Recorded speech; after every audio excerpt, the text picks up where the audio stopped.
لو اللعيبه اللي واخده صيت دلوقتي اللي هي امام عاشور وزيزو وحسين الشحات ورامي ربيعه ودونجا، لو كانوا موجودين في جيل العتاوله اللي هو الجيل من 2004 ل 2014، واخدين صيت ليه؟ يعني هم متصيطين ليه؟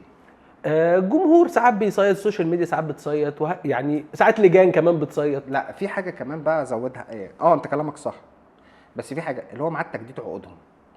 ميعاد تجديد العقود دايما هو اللعيب بيبقى في البيج بتاعه، فهو بيصيط، فبيبدا بقى يزق السوشيال، يزق الجمهور، يستعطف الناس، يشتغل مع الصحفيين، يشتغل مع الاعلاميين، يبدا يبقى عنده مؤسسه اعلاميه كامله عشان تسوق، يتواصل مع الناس. صحيح.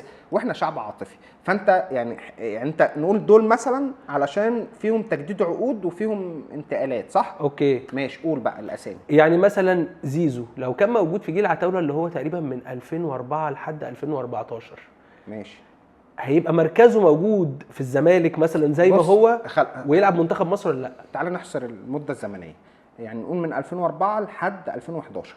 اوكي مفيش مشكله، خلاص، لحد ما كابتن حسن شحاته ساب المنتخب مفيش مشاكل، لان بعد كده اللي كمل مع برادلي خلاص بقى خلينا في دول. تمام، مثلا 8 سنين، حلو، 9 سنين.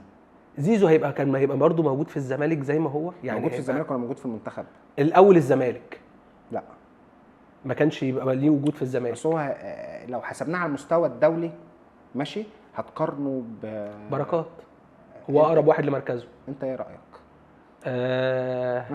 صعب الصراحه، اصل جيل العتاوله ده بالنسبه لي انا بعشقه، لا فمستحيل يبقى في مقارنه مع زيزو وبركات. لا بركات ده في حته ثانيه، سيبك من الجيل، هنقارنهم بلعيبه كوره. يعني انت الجيل ده انا متفق معاك، بس نقارن الجيل بلعيب كوره.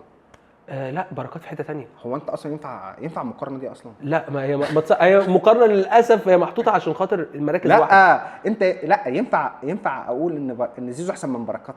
لا ما ينفعش، يعني لا ما ينفعش اصلا، مش في الحسبان، وانا برضو بالنسبه لي انا بتفق معاك.